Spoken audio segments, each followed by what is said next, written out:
Bonjour à tous, bienvenue à un autre épisode du podcast Le sport entre les lignes avec ma collaboratrice Sophie. Salut Antoine. Sophie qui est intervenante en sport et moi qui également, mais principalement entraîneur en sport également.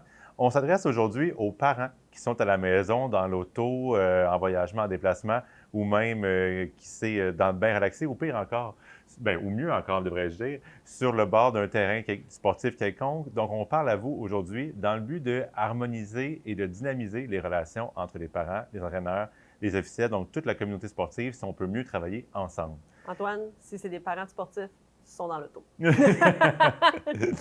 c'est sûr que ça vient avec beaucoup d'engagement, de déplacement et tout ça. Donc, à l'épisode d'aujourd'hui, on a 3 grands thèmes qui seront le corps et de sable. Donc, grosso modo, le rôle de chacun. Donc, le rôle du parent dans la pratique sportive. Ensuite, le fameux sentiment d'impuissance. Je pense que tu pourrais nous en parler un peu plus tantôt. Et troisièmement, on parlera de coopération, collaboration, comment on peut mieux travailler ensemble. Donc, sans plus tarder, d'un point de vue de corps et de sable, et on a un autre épisode dérivé sur le même thème, en fait, là, une demande de Sport Québec, et je lançais à la blague que j'étais souvent très heureux de ne pas être entraîneur de hockey parce que les gens connaissent beaucoup ce sport. J'entraîne le trampoline et les sports acrobatiques, donc ça reste un peu zone grise sur comment on fait un double back ou comment on fait même les termes, hein? trip tendu, 3 vrilles, un Miller. Donc, c'est pas des choses qui sont nécessairement très connues du grand public. Par contre, qui sont hautement excitantes à regarder. Donc, c'est un sport spectacle, mais c'est pas un sport très connu. Je pense que tu vis un peu la même réalité, toi, à travers ton rôle de parent. Donc, en plus d'être intervenant dans le sport, tu es parent de 3 enfants. Oui, parent de 3 filles, dans 3, même 4, parce que j'en ai une double élève athlète. Bien joué, DATM. Dans le sport.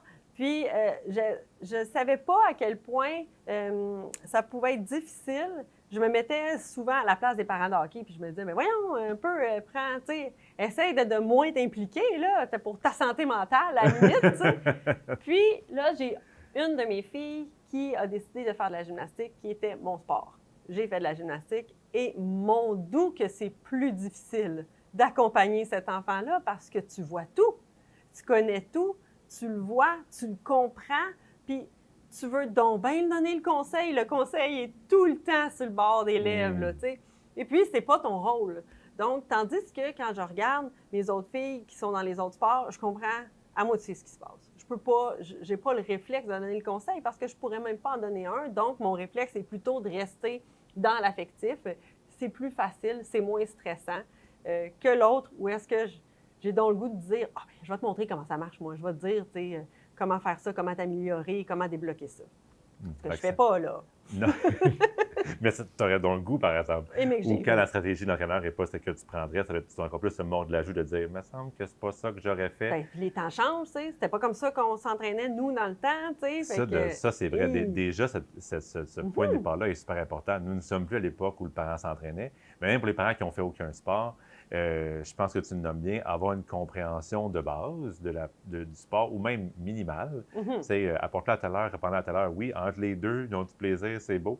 Mais ultimement, on fait des blagues, on caricature, mais le rôle de chacun, en fait, c'est l'affectif versus le sportif. Oui. Donc, dans nos corps et de sable respectifs, le corps et de sable du parent est vraiment celui de l'affectif. Quand on dit affectif, on parle gestion des émotions, soutien conditionnel, admiration à la limite, tu sais, c'est beau, tu as bien fait ça, tu es bonne. Tu sais, l'enfant, l'accompagnement sur le plan de l'émotion, puis de faire grandir la petite personne, tu sais, qui est devant vous, la grande.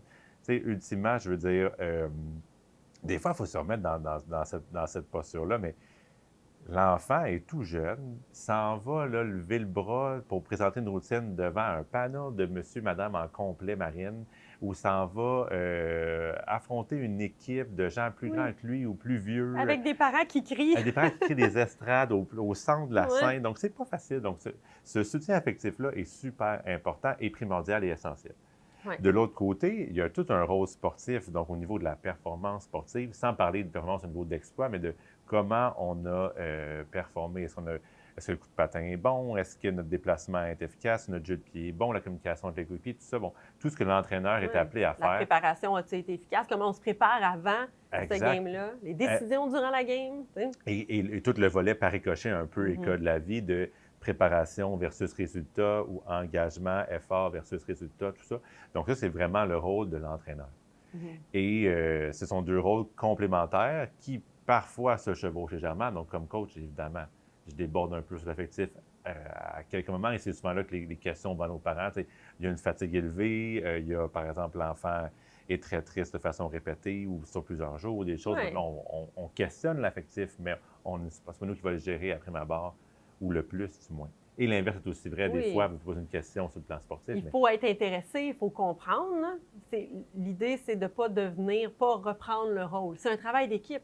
Ouais. Fait qu'il faut comprendre ce que ton coéquipier fait, puis son rôle, puis en même temps l'aider à faire son rôle, mais c'est pas de le remplacer dans son rôle. Puis la ligne est mince, puis c'est qu'on est tout le temps dans l'émotion rat. T'sais. On est tout le temps dans l'émotif, puis on est tout le temps dans des moments, quand on parle à notre enfant, c'est jamais là, après une bonne nuit de sommeil, en brunchant avec le calme plat. C'est jamais dans ces moments-là qu'on a les discussions. On est tout le temps dans l'intensité.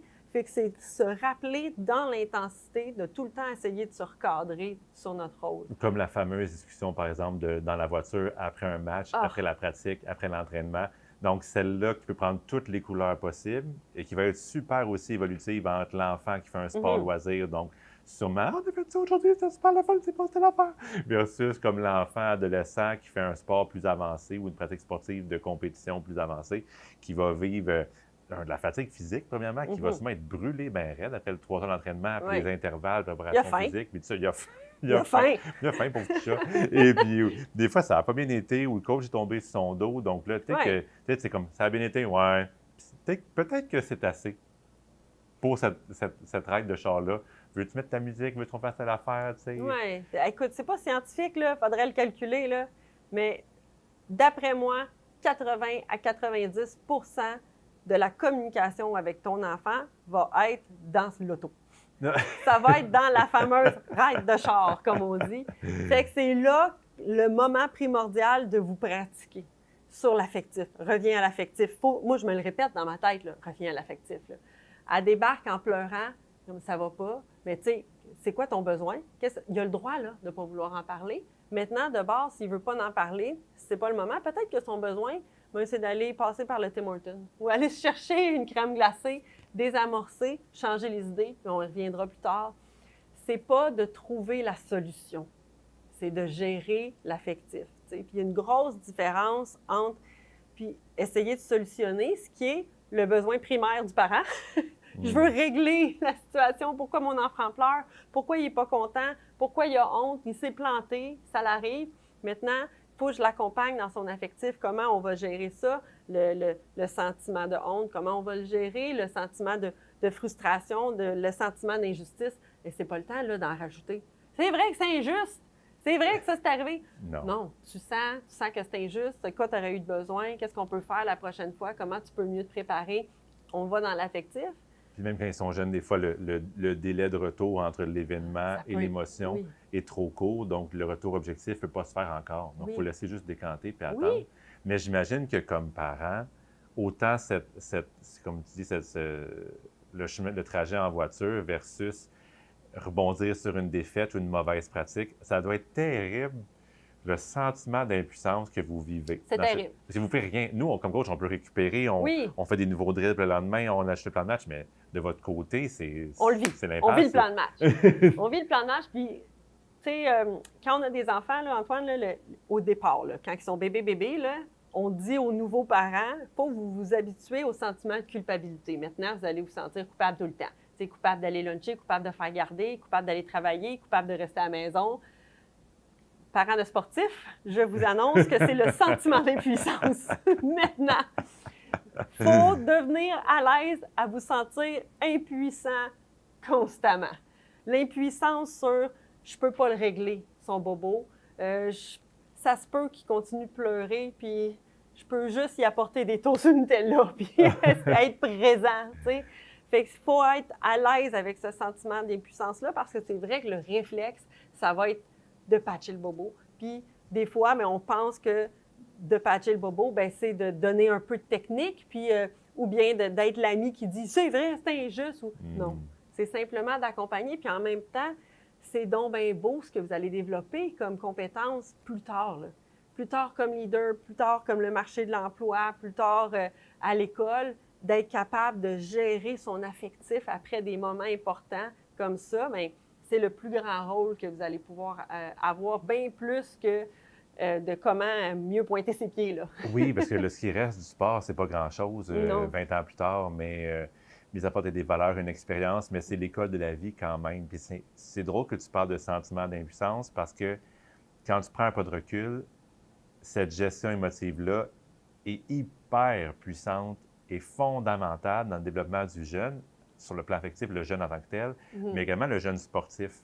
Par exemple, de savoir que quand tu as une contre-performance, que tu as raté le but, que tu en as laissé passer un, que tu as fait la mauvaise passe, que tu es tombé en bas de la poutre, bien, tu as quelque part quelqu'un dans la foule qui t'aime no matter what, puis qui va te trouver bon, puis qui va te trouver bonne, puis qui va être fier de toi, peu importe ce qui se passe. Bien ça enlève une des fameuses couches de stress et d'anxiété qui est très présente dans nos temps modernes.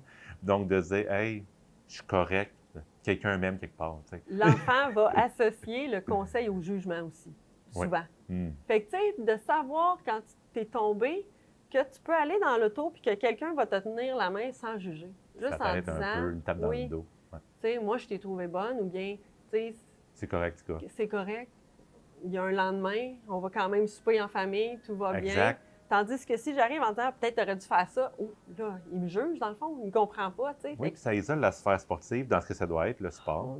Puis le reste, il y a toute la vie à côté qui est aussi bien importante. Comme intervenante, là. Écoute, comme intervenante, je te dis, mes athlètes, ils me disent, ce que je me rappelle qui m'aidait le plus encore, c'est que quand j'arrivais chez nous, j'étais chez nous. Il fallait quand même que je mette ma vaisselle dans le lave-vaisselle, même si j'avais gagné 2 médailles d'or. Ou perdu.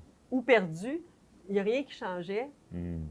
Mes parents étaient là, c'était comme ça, puis ça m'aidait. Ça m'aidait à décrocher, ça m'aidait à savoir qu'il y avait une vie qui continuait, peu importe ce qui se passait dans le sport. C'est extraordinaire. Puis je trouve que le sentiment d'impuissance, c'est une anecdote qui résume bien l'image qu'on s'était formulée une fois, c'était de dire, c'est comme quand si tu avais un ami dentiste qui t'appelait. Oui. J'ai raté mon traitement de canal. Hey, moi, un traitement de canal, là, ça ne veut pas me sonner moins zéro cloche que ça. Là.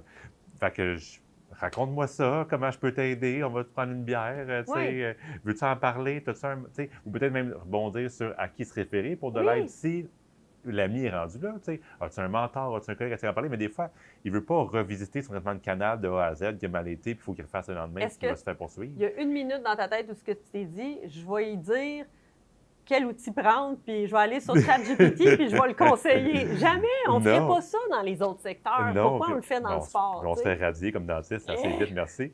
Donc, ne soyez pas l'ami dentiste, soyez l'ami présent. Oui, c'est ça. Écoutez-le, soyez présent, questionnez les besoins, puis ça va couler tout seul. Ouais. Puis son traitement canal le lendemain, tu vas dire, ça a fait donc bien du bien de parler à Sophie, ça fait donc bien du bien de parler à Antoine. T'sais. Puis j'aime ça aussi que tu me dises, on peut aussi retourner vers les ressources, tu sais. Fait que, dans le fond, oui, on gère l'affectif. Sinon, bien, c'est quoi tes ressources?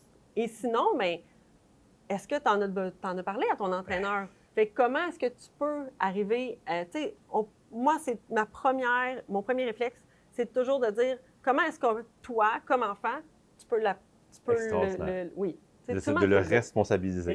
Communiquer tes besoins à la bonne personne. Il va falloir qu'il parle à un ami, il va falloir qu'il parle à un chum, une blonde, il va falloir qu'il parle à un employeur. Patron, exact. Comment est-ce que tu peux le responsabiliser puis lui donner les outils pour aller parler à l'entraîneur? Mais il y a des fois où ce que toi, comme parent, c'est toi qu'il faut qu'il aille parler à l'entraîneur. Puis là, ça, c'est une communication qui va autant affecter l'enfant que l'arrête dans le char, comme on dit. Oui, parce que le troisième conseil important de ce podcast-ci, c'est de parler de l'approche collaborative. Oui. Parce que, et tu me l'as expliqué souvent, l'entraîneur et le parent, c'est un peu comme papa-maman pour l'enfant. C'est deux adultes extrêmement signifiants dans leur vie de jeunes. Et, tu me diras si je me trompe, mais plus on avance en âge et en pratique sportive, bien plus ce lien-là est fort des deux côtés. Mais ça, en fait, même c'est prouvé dans les recherches que le côté affectif, là, plus on avance dans les hautes sphères de la performance, mais aussi en âge, donc pré-ado, adolescence, l'entraîneur devient aussi significatif que le parent et des fois même plus significatif que le parent. C'est pas rien quand même. C'est une lourde responsabilité. Vraiment. Fait que de la manière que tu vas parler du coach en face de ton enfant, mettez-vous en tête que c'est comme si vous parliez de l'autre parent. c'est aussi significatif que ça. Puis remettez-vous dans la peau de quand vous étiez jeune puis que vos parents vous chicanaient. Ah, l'horreur. L'horreur. On se sent-tu pas bien? Même à notre âge, Non, là. non. Nos parents se chicanent, Je n'ai là. pas besoin de ça dans ma vie. Non, on a le Puis, goût de mais pleurer, on se sent pas bien. non, tu sais. c'est déchirant, en fait. Oui. Puis c'est pareil pour le jeune. Puis on dit souvent à nos jeunes coachs, c'est sûr que le parent n'échappe des fois, Oui. comme le coach aussi d'ailleurs, Oui. et on va en parler. Mais tu peux jamais t'insérer comme entraîneur entre le parent et son enfant. Parce que le respect, l'admiration, l'affection envers le parent est trop grande. Donc, c'est sûr que tu termines deuxième. Donc, il faut travailler en collaboration avec le parent parce que sinon, on crée ce clivage-là qui va être effrayant pour l'enfant, Oui. puis vraiment déchirant. Donc, dans l'approche collaborative, bien, c'est de se comprendre, de travailler en équipe, et puis des fois de respecter les réalités de tous et chacun. Oui. Il y a eu d'admiration sans borne secrète de la part des coachs envers les parents. Je ne ferai pas votre job. Moi, là, oui, OK, j'en coach 12 achats, il n'y a pas de problème, ils ont tous leurs besoins, je connais leurs réalités respectives, combien de frères et sœurs, ils vivent dans telle ville, à quel niveau d'école ils sont rendus, ils ont quel Tu vois, âge. ça Ils sont nés en m'impressionne quelle bien année. plus. Tu sais, puis là, tout ça par cœur. À une époque, il y avait au téléphone, mais là, je vieillis. Oui. Mais ceci étant dit, ça, c'est majeur. Mais d'aller comme, tu sais, le parent, c'est H24. Là. Il n'y a jamais de break. Et ça, c'est un don de soi qu'on admire côté entraîneur. Donc, si on se disait des fois, puis on travaillait en équipe, bien, ce serait encore plus facile. Puis la manière qu'on gère une problématique avec le coach, c'est tout un apprentissage pour l'enfant. Puis en même temps, c'est la même chose que la manière qu'on va régler une chicane dans la famille, mettons, entre le père et la mère, où ce que c'est peut-être pas le moment de se crier quand l'enfant est là, de critiquer dans l'auto quand le père n'est pas là ou quand la mère n'est pas là. Puis tu as une belle anecdote d'un parent qui a donc bien fait ça merveilleusement. Oui, je me souviens d'une fois, parce que personne n'est parfait, moi le premier, vous le saurez bien vite. Et puis, j'avais une intervention avec un jeune qui avait été finalement vraiment zéro positif, qui avait voulu être une espèce de bribe d'humour qui avait décroché. Hein? J'ai pesé ces pitons qui ont fait éclater l'enfant en sanglots. Puis, tu sais, mauvais timing, un peu passif-agressif. Bref, je l'avais échappé.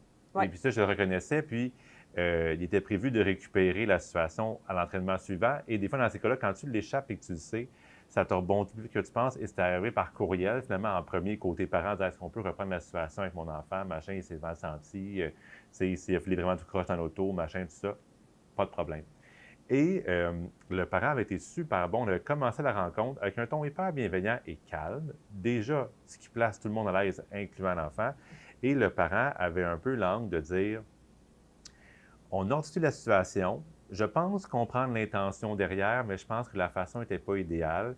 Mais ce que j'ai expliqué à mon jeune, c'est que des fois, Antoine, dans sa vie d'adulte, le lave-vaisselle peut avoir pété, une crevaison dans la route, il peut avoir le stress de son patron pour des résultats, il peut avoir des choses. Il y a peut-être des situations qui expliquent que cette journée-là, il n'était pas 100% disposé émotivement à faire la meilleure intervention possible, ce qui ne l'excuse pas, par contre. Non, mais il y a le droit à l'erreur. Il y a le droit à l'erreur, Oui. donc donner le droit au coach de ne pas être parfait comme parent, c'est un grand, grand cadeau qui apaise les tensions des deux côtés. Moi, je ne m'attends pas à ce que le parent soit parfait, puis si l'inverse est vrai, bien, on est tous mieux là-dedans. Oui, exactement. Fait que, tu sais, ça l'a montré à l'enfant. Premièrement, ça l'a désamorcé, de ce que je comprends. Vrai. Tu as pu tout de suite reprendre en disant, tu n'es pas été allé s'enfoncer en disant, ben là, c'est pas ça que j'ai voulu dire. C'est comme, ben non, on s'excuse. On C'est m'a comme ouvert un la enfant. porte à m'expliquer. Oui, on s'explique. C'est vrai, je l'ai échappé. Fait que là, l'enfant, il comprend qu'avec la communication, il voit ses parents se réconcilier, si je peux dire. Ça désamorce. Donc, ça, c'est vraiment une situation parfaite où ce que le parent est allé voir l'affectif de l'enfant, lui a enseigné, il l'a éduqué sur comment on règle une situation de conflit. On reste calme, on demande des explications, on se montre curieux face au contexte. On n'attend pas la perfection des gens, on se montre curieux sur qu'est-ce qui arrive dans la vie, autant de l'entraîneur qui l'a échappé, autant du parent qui arrive constamment 10 minutes en retard. Mais ce parent-là, il est-tu pris dans le trafic? Y a-tu deux jobs payés à le sport? Oui, exactement. La grand-mère malade, on ne sait pas. On peut-tu se montrer curieux de la situation avant de commencer? On ne connaît pas la vie des gens. On ne connaît pas la vie des gens. On a tous le même objectif, bien accompagner notre enfant. La bienveillance, on le fait en équipe avec 2 rôles différents. Mais là, on peut s'entraider dans ces rôles-là. T'sais. Exact. Fait que je pense que tu as le droit de ne pas être parfait, c'est un beau résumé d'une approche pour mieux travailler ensemble. Oui. Et parlant de mieux travailler ensemble, j'espère que le podcast d'aujourd'hui vous aura permis de faire un bout de chemin sur comprendre un peu mieux le rôle des parents dans le sport et de mieux comprendre, comme on l'a dit d'entrée de jeu, le rôle affectif versus sportif. Ensuite, de vous dédramatiser le fameux sentiment d'impuissance Oui. de la part du parent dans le sport. C'est correct, ça se soigne, ça se guérit. Et ultimement, de travailler en collaboration l'un et l'autre pour faire avancer de façon saine, sereine et éducative aussi Oui. les différents conflits ou situations qui Ne surviendront. sous-estimez pas, dans le fond, la façon que vous communiquez, l'impact que ça va avoir sur Oui. l'enfant. Le sport, c'est que de la vie, en fait, c'est un accélérateur d'expérience. Oui. Donc, en ce sens, Très c'est bien aussi dit. un beau cadeau pour vos enfants de leur permettre la pratique sportive. On espère qu'elle se passera harmonieusement. C'était un autre épisode du Sport en téléligne. Un plaisir de vous avoir reçu. Merci. À bientôt. À bientôt!